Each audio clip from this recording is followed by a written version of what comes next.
is on sale for 30% off. Right now, you can get Co-Producer, Arcade, Portal, Thermal, Movement, and more all in one collection at 30% off. They're fabricating it anyway. I don't believe these streams anyway because the shit doesn't add up. Y'all be streaming out of this world and can't do a show that makes it make sense. Like, in an effort to appear more popular than they actually are, it is not uncommon for artists and their labels to try various sketchy loopholes, such as probably the most popular, paying for fake streams and views. It's one of those things that like everyone in the industry knows is going on, which is faking the streams. It's a real thing. By inflating their numbers through the use of fake bots, a technique that French Montana, for example, has been called out for multiple times. Although his stats may look better on screen, these rappers who fake their streams, though, are only hurting themselves more in the long run. So, at this point in our process and in step 1, denial has fully taken over. Not to mention that rappers have some of the biggest egos on the planet. This realization that they slipped is often extremely tough. However, once they are done blaming everyone else, and once their illusion finally starts to fade, it's then when they are forced to deal with what follows. Faced with the haunting new reality that their checks aren't nearly as big as they used to be, step 2 is when artists start to get desperate. Combined with the constant added pressure as a rapper to always keep up that lavish image, now is when they begin to stretch the limits of what they'll do for a check. Last year in 2024, former SoundCloud rapper YBN Nahmir found himself in viral headlines thanks to this decision, beginning to charge his fans $3 just to send him a DM. Arguing that people pay $10 for an OF subscription, but trip on him getting 3 for a DM. For an artist though, like YBN Nahmir, who is now 8 years removed from his multi-platinum hit, Rubbing Off the Paint.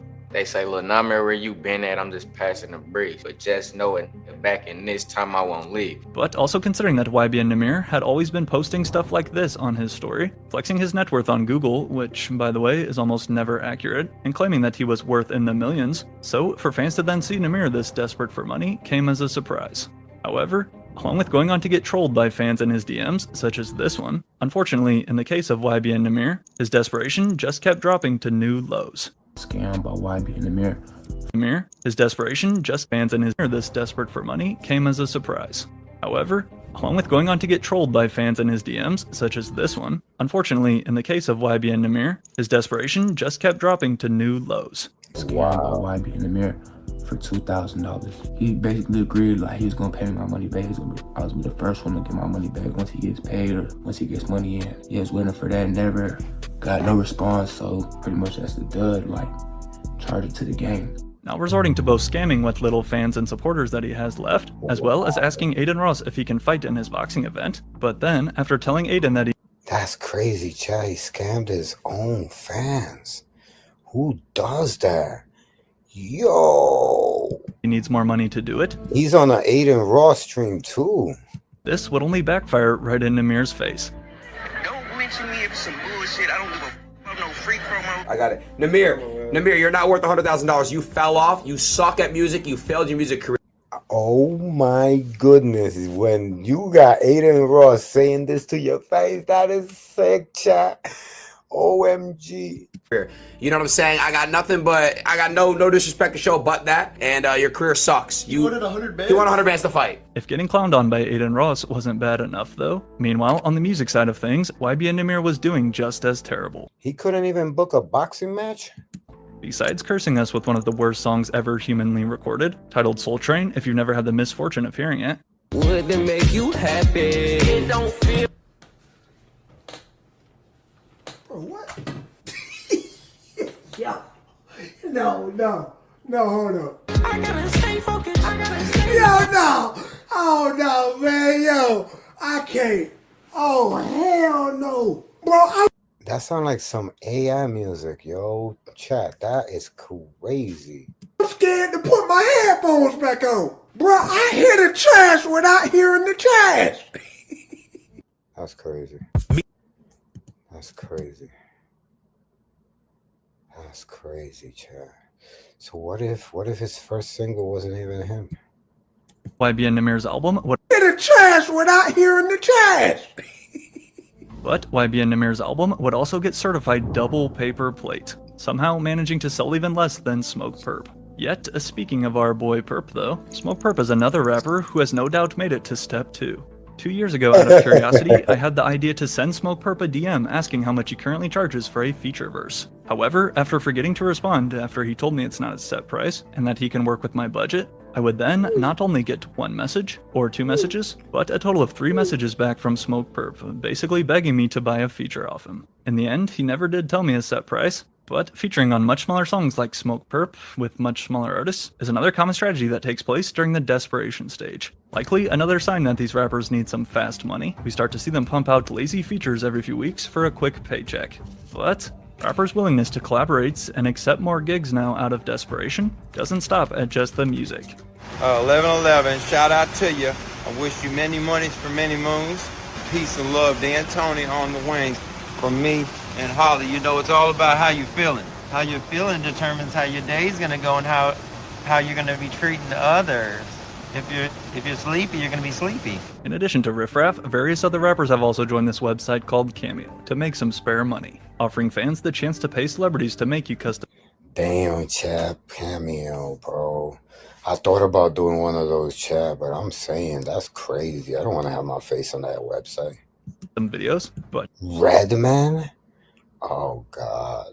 Yet, aside from Cameo, Bougie Badass, Exhibit, Vanilla Ice? Oh, man, chat. With their booking price having dropped, along with their popularity, it's at this point too when we start seeing some of them link up with Trippy Red?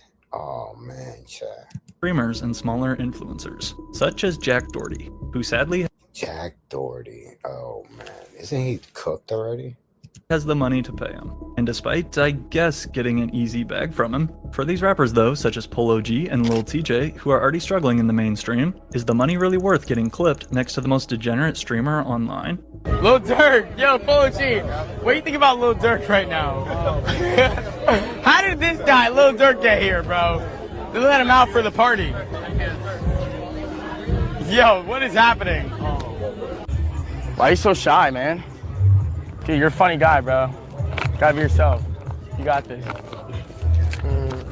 You know that kind of fucking shit is, yo, he is geeking for fucking Lil TJ. Man. Making content with Jack Doherty is an instant path to lose respect. However, for those who prefer not to stream with one of the worst humans on the planet, there are a few other common methods we always see for rappers to take advantage of their former clout. Fashion Nova. Well, oh god, no, not Fashion Nova. Well, not just particularly Fashion Nova, but for an easy bag, rappers and fallen off influencers. Oh hell no, not Young and May. Influencers will often start accepting tons of random promo deals from a bunch of random companies, thus flooding their social media accounts with annoying promos that they never would have even considered in the past. Wow, niggas is doing fake ass promos and shit.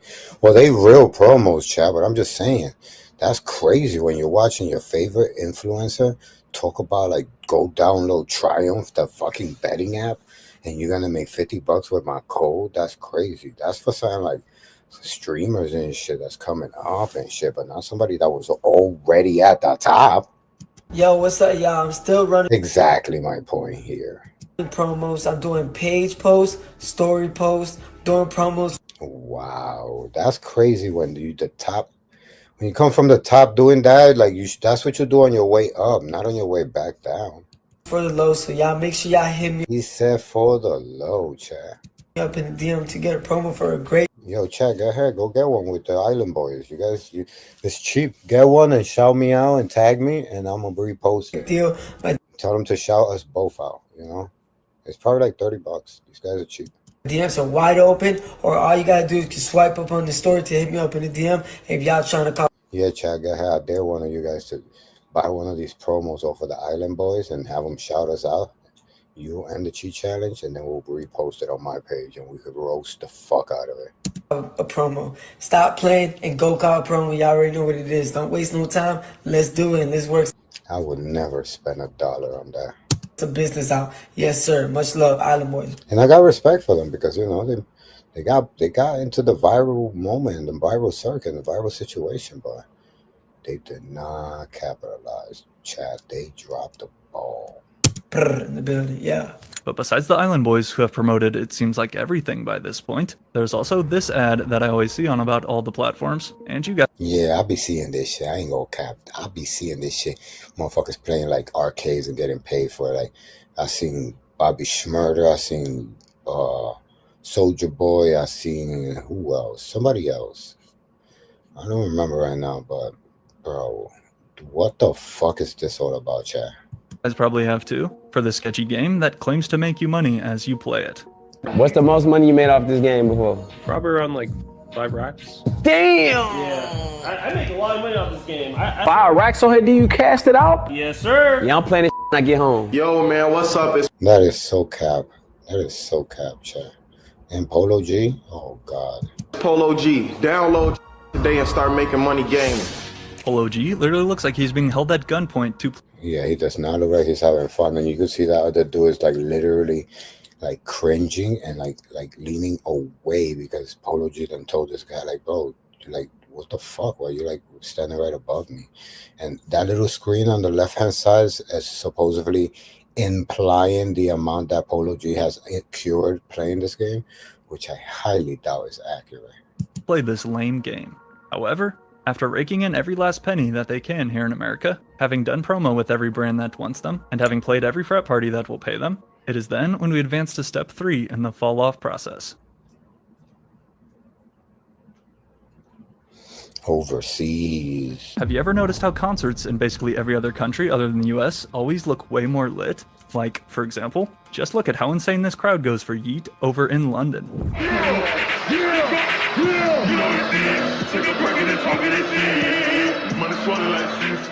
But it low-key makes a lot of sense. Considering the fact that American artists obviously perform the majority of their shows here in the US, this means that overseas fans rarely get the chance to see them. So if an artist does finally pop up in their city, it's like a once-in-a-lifetime event. And with that being said, it also makes sense then why after a rapper like Smokepurpp gets embarrassed for not selling any tickets in America, their next move is to tap into their overseas audience. In many cases, it may even be an artist's first and last time playing shows in that country. Thus, these international concerts are typically able to sell way more tickets and have way better crowds. I shot the video in London last year. Yeah. So I'ma do it like this. I'ma paint on the face like I'm doing a what? On one hand, it's honestly great that overseas fans get to see these artists they may have always wanted to. But at the same time though, you just have to watch out for when fallen off acts such as Icy Narco then start posting and bragging about how packed his shows are. But as we can see here by the location, this was a show in France, when in reality, Icy Narco would be lucky to sell a quarter of these tickets today in America. When it comes down to it, taking your career overseas is just another way of delaying the inevitable. However, even this method eventually dries up. Now forced to return back home to the States, and now left scrambling for anything that will stick, step 4 is when the ideas run wild.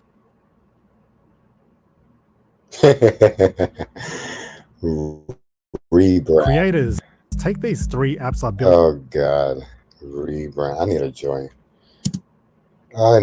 That is sick, man.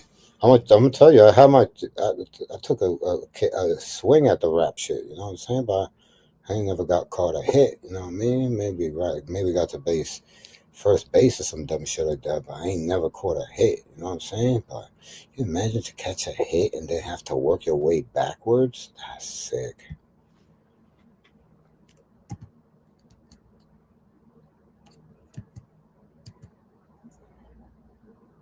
By the time rappers have hit step number 4, their overseas bag is gone. But while their desperation may have faded, the panic is as clear as ever. Thus, it's at this point when rappers and their teams start to really think out of the box and experiment with new ways to connect with fans. For some guys, this can mean more traditional and safe routes, like appearing on TV shows such as Love and Hip Hop, which is a guarantee sign that you fell off. My song played. I take everybody outside right now and play a whole nother song for y'all. You don't need to be acting like this. Yeah, I might be a little off the chain, but when you're talking about my career, I take things serious. I'm introducing everybody to the new turned up Ray J. What it do? Or a rebrand could also look like something totally different, such as now trying to be more of an influencer, like when Lil Skies tried to go full YouTuber mode. When we go into Baltimore and shoot some content, I guess that's what he said, shoot some content for y'all. So we ride through the cornfields right now. I'm trying to do these vlogs for y'all as much as I can. Just day in the life type stuff, regular stuff that I guess I want to say normal people do, but yeah, whatever, just normal life stuff, honestly. Nothing special, just showing y'all my life. If you're wondering why that clip was so blurry, I promise you it wasn't my fault. Deciding to upload this Skizzy Adventures vlog to his nearly 3 million subscribed channel. The only problem though, he literally posted it in 240p. 240p is insane work. The top comment jokes. Hopefully Skies would learn from this and upgrade to 4K for his next vlog. Yet, while in my opinion, it was still cool to see more of a genuine side of his life, or I guess kinda see, we also can't forget the rapper to streamer pipeline that is extremely strong today. Over the past few years, as streaming has totally exploded in the mainstream, we are continuing to see more and more rappers launch their own Twitch channels. Now, about 5 years ago, that sentence would have sounded crazy. But, as you will also probably notice as well, it is not any of the big superstars that are going live on their own trying to monetize, but rather instead, it's all rappers who are looking to reignite their careers in any way possible. Y'all niggas, bro, y'all better turn y'all speakers down, bro. I don't give no f, bro. I don't care if the music loud, nigga. I'm not your daddy, nigga. Turn your speakers down. Y'all stop complaining like some hoes. What's wrong with y'all?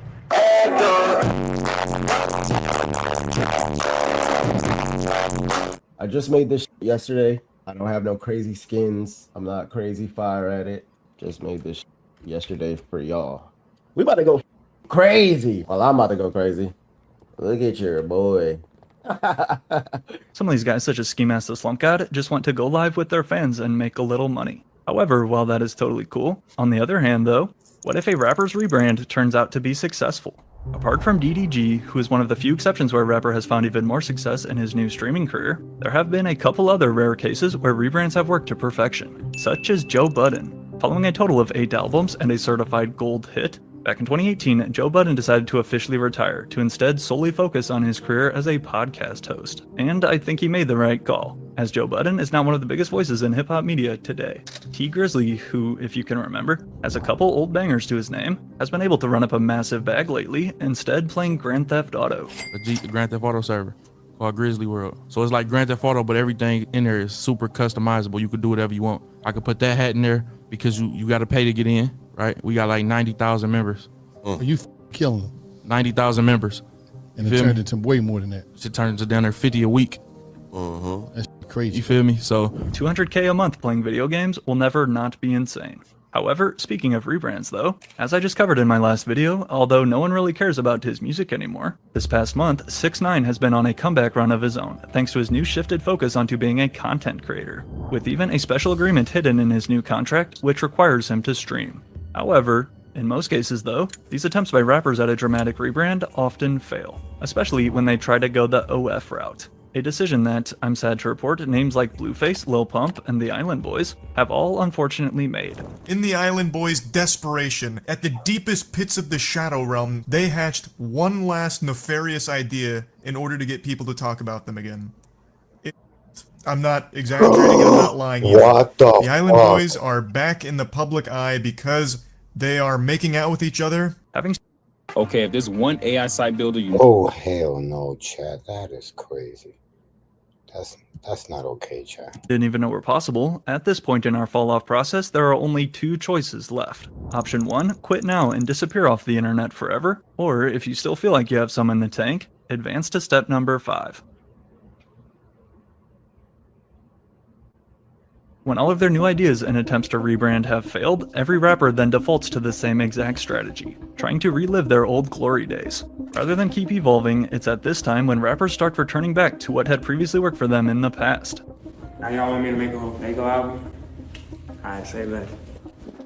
I've been smoking blunts, I back to back, little bitch, I'm smoking strong. Attempting to tap into fans' nostalgia and recreate that old magic. However, the only problem though, after waiting all of these years, does anyone even care about them anymore? I had one of the biggest songs to ever come out in history. I mean, I literally was on top of the world at one point in my life.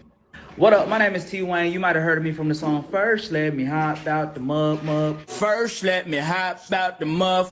Back in 2015, this guy named T Wayne released one of the biggest online hits of the entire year, titled Nasty Freestyle. But despite going absolutely viral on the old app Vine, which RIP Vine by the way, T Wayne was not able to capitalize on his viral internet hype and build himself a sustaining rap career. However, now over 10 years later, he is trying again, not only releasing a part 2 to his old hit track, but also a part 3. Which, as we can tell though just from the top comment, his time in the spotlight is long past. Yet, T Wayne is far from the only rapper to try this. Whether it be Designer, who prior to beating his on an Airplane, released a sequel to his old Timmy Turner hit 8 years after the first. Trippie Redd, who seems to add a new addition to his Love Letter to You series every time people say he fell off, as he's now up to number 5. Wiz Khalifa, although forever a legend, Wiz's latest 2025 album was Cushion Orange Juice 2, which is the sequel to his old classic mixtape from 15 years ago, as an attempt to try and reel in as many old fans as he still can. Just like the once unstoppable duo and OG Lyrical Lemonade stars,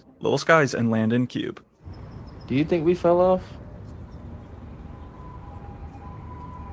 Lil Skies linking back up with Landon and announcing that he's returning to his old sound is another perfect case of this. Or, once again, Smoke Perp. Aside from having already attempted this with his Audi Part 2 sequel, as another tactic in trying to nostalgia bait fans, Step 5 will also often include reuniting with former partners, hoping to, again, recreate their old viral formula. However, almost every time, these rappers fall way short and just look mad corny in the process. Studio is closed. What? Oh, Little Pump? Smoke Perp? Little Perp, bless your trap. Do you guys want to record? Let's get it! Alright, so what beat do y'all want? Huh? Ooh, play the beat. Sure you don't want to wait for me? I said he'll be back! Okay, fine. Let's get it! Reuniting with former collaborators really only works when you're older, or if you're in a different genre, like when a rock band does one last reunion tour together. But in hip-hop, it's almost always the same thing. One final attempt to squeeze whatever money is left before the lights shut off for good. No matter how hard you try to recreate your old hit, or release the sequel to your classic album, nobody can rewind time, and the second that people move on, it's extremely hard to reel them back in. And so, with this considered, after rappers realize that no amount of rebrands, overseas shows, or recycled throwback songs are ever going to be able to reverse their fall, this is when we reach the final step.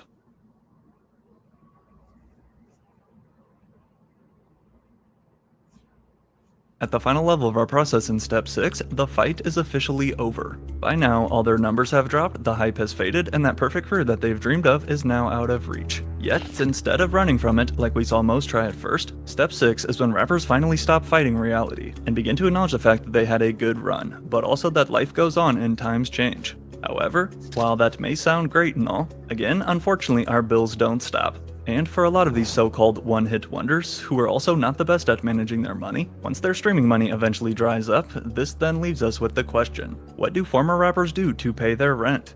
Often with criminal backgrounds and covered in face tattoos, it can be difficult for rappers to land regular jobs after their music career fizzles out. And combined with most of their egos, simply not able to let fans see them out working a 9-to-5 day job. For this reason, driving for Uber Eats and DoorDash is actually a very common route that many take to hide their face. Although, despite their best efforts, they aren't always able to stay hidden.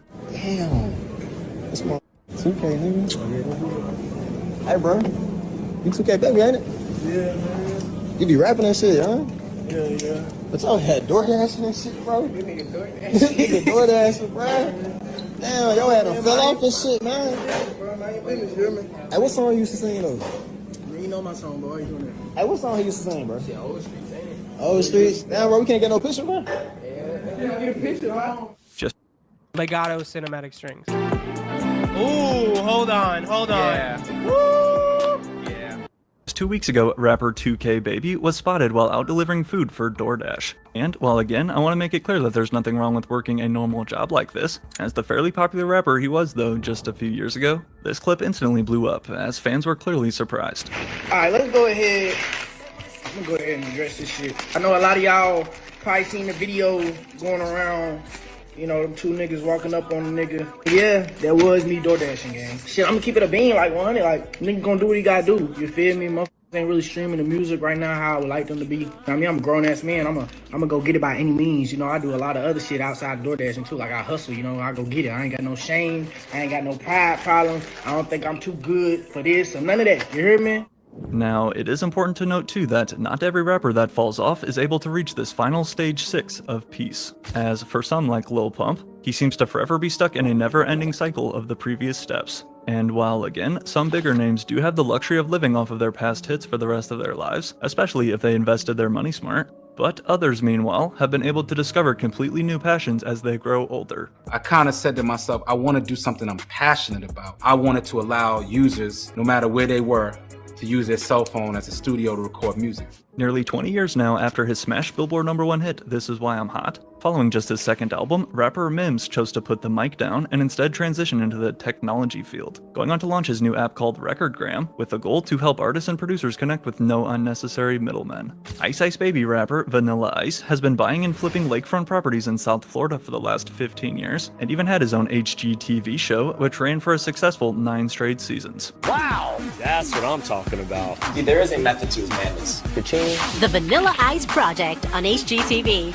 Along with opening up his own restaurant in Houston and winning the Good Morning America title for Ultimate Burger Spot, rapper Bun B, now at age 52, has also been teaching a hip-hop and religion course at Rice University since 2011. They have an opportunity to see exactly what we're doing at Rice University. It's a beautiful opportunity that I've been able to have on the campus. Whether it be teaching classes and flipping burgers, building technology apps from the ground up, or even streaming Roblox on Twitch, the truth is, the rap game does not come with a planned-out retirement package.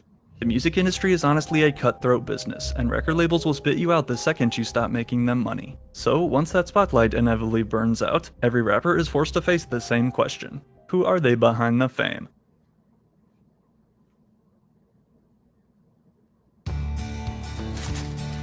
Small business owners across the country are using Amazon to pick